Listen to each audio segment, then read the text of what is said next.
Before we begin, don't forget to support the channel. Click subscribe, leave a comment, and give a like to help me keep creating spine-chilling horror stories just for you. This is Terror Stories, where nightmares come to life. Some places were never meant to be revisited. Some walls remember. In the heart of a forgotten forest sits an abandoned camping house with a dark history.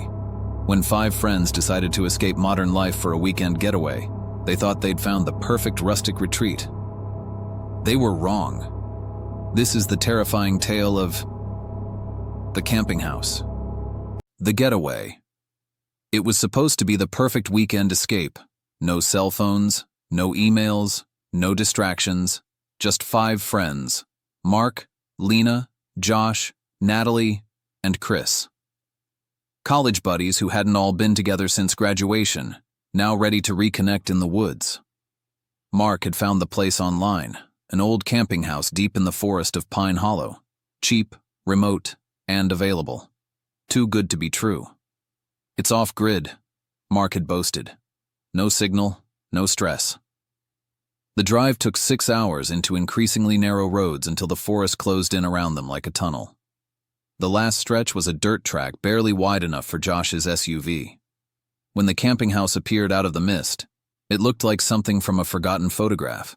Weathered wood, leaning porch, black windows.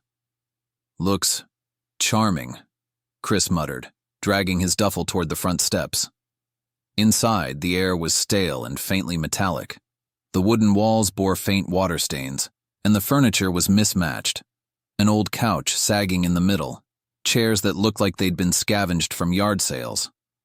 That first night, they built a fire in the pit outside. The forest swallowed the sound of their laughter. Beyond the circle of light, the trees loomed in perfect darkness. Lena shivered. "Feels like we're being watched," she joked, but her tone was more serious than she intended. The others chuckled, but as the night deepened, each of them found their eyes drifting toward the black void between the trees, feeling the strange weight of the forest pressing in. The locked room. By morning, the mist was still there, hanging low and unmoving. The silence was unnatural. No birds, no rustling leaves. While exploring the back of the house, Lena found a door unlike the others. This one was bolted shut with rusted nails hammered into the frame. Josh rattled the handle. "Locked solid. Probably just storage," Mark said. Natalie frowned. "Why would you nail a door shut from the outside?" They brushed it off and went about their day, hiking a short trail, cooking lunch, and trying to enjoy themselves. But that night, they heard it, scraping from behind the wall. Slow, deliberate, like fingernails dragging on wood. Chris got up with a flashlight, muttering, "Probably rats or raccoons." But when he reached the back hallway, there were no holes, no droppings, no signs of any animal. Just the bolted door, and a faint, rotting smell that seemed to seep up from the floorboards. When he returned to the fire, his face was pale. "Nothing there," he said, but his voice was tight. They all tried to laugh it off, but none of them stayed up late that night. The journal. The next morning, while searching the kitchen drawers for matches, Mark found a leather-bound journal. The name inside read Caleb Garrison, and the dates went back to 1987. The early entries were cheerful. "The kids loved the place.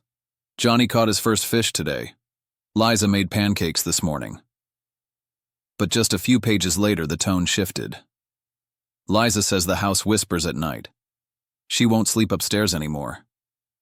Johnny saw a woman in the woods, said she had no eyes. There's something in the locked room. It waits."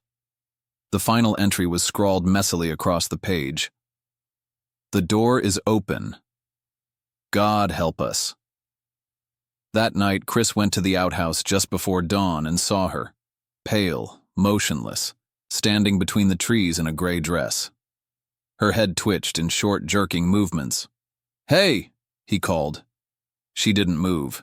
He blinked, and she was gone. Later, he told the others. Mark didn't believe him. Josh joked about it. But Lena's face went pale. "I saw her last night," she whispered, "through the window, watching us." The basement. Later that day, while moving a rug in the living room, Josh uncovered a trapdoor. "I thought this place was on stilts," he said. Mark climbed down into the dark, damp space beneath the house. It wasn't a crawl space. It was a stone-walled basement cold enough to see his breath. At the far end was a small room. Inside, rusted chains were bolted to the wall. Strange symbols had been carved into the wood, smeared with something dark and dry. In one corner lay a small pile of broken bones. Mark didn't tell the others about the bones. Natalie found an old cassette player in a box by the fireplace. On the first tape, a man's voice trembled. "The house doesn't let you leave. We tried. Car won't start. Compass spins in circles. Roads lead back here. She feeds on fear. She waits until you break. If you find this, burn it. Burn it all." The tape ended with screaming. That night, they tried to drive away. After an hour, the headlights illuminated the same clearing. They were back at the camping house. The last night. Chris disappeared first. He said he was going to the creek and never came back. His flashlight lay at the water's edge, still warm. His footprints ended abruptly in the mud. Lena was next. Natalie saw her through the window, walking barefoot into the trees, her eyes blank. By nightfall, only 3 remained. Josh lost his mind. He ripped up the journal, threw it into the fireplace, and tried to light the house on fire. The flames wouldn't catch. The wood seemed to reject the fire. Before dawn, they found him hanging from the rafters. His lips were curled in a smile. Natalie begged Mark to run, but he was fixated on the symbols in the basement. He believed they were part of a protection ritual, unfinished.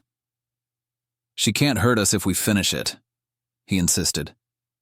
They worked together, redrawing the runes and chanting from the torn pages. The wind outside rose to a howl. The house groaned like it was alive. Then, everything went silent. Mark thought it had worked, until Natalie's eyes began to bleed. She collapsed, her last word a whisper. "Run." Mark fled into the forest, barefoot, screaming. Days later, a ranger found him, starving, delirious, and covered in scratches. He never spoke again, except to trace those same strange symbols onto the walls of his hospital room at night. The camping house still stands, waiting. Mark had been in the psychiatric wing for 34 days when the doctors began to notice a pattern. He didn't speak, not once. But at night, he scratched the same symbols over and over into the padded walls with his fingernails until they bled. The staff tried to cover them up, repainting the walls every morning. But by dawn, the marks would be there again, perfectly etched, as if carved into stone. Dr. Evan Grant, the hospital's head psychiatrist, decided to try something unusual. He brought in a recorder and placed it on the table during a session. "Mark," he said softly, "tell me about the camping house." Mark didn't look up. His fingers twitched against the table, tracing invisible lines. "Where is it?" Grant pressed. "If we find it, maybe we can help you." Mark froze. Then, in a voice so faint it was almost inaudible, he whispered, "You can't find it. It finds you." Grant leaned closer. "What does that mean?" Mark's head snapped up for the first time, and his eyes, bloodshot and wild, locked with Grant's. "She's here." The recorder captured the words clearly, but it also picked up something else, a soft, rhythmic scraping. Not from Mark's side of the table, behind Grant. When he turned, the door was closed. The window blinds were shut. But in the far corner, something pale stood in the shadows, the gray of a rotted dress.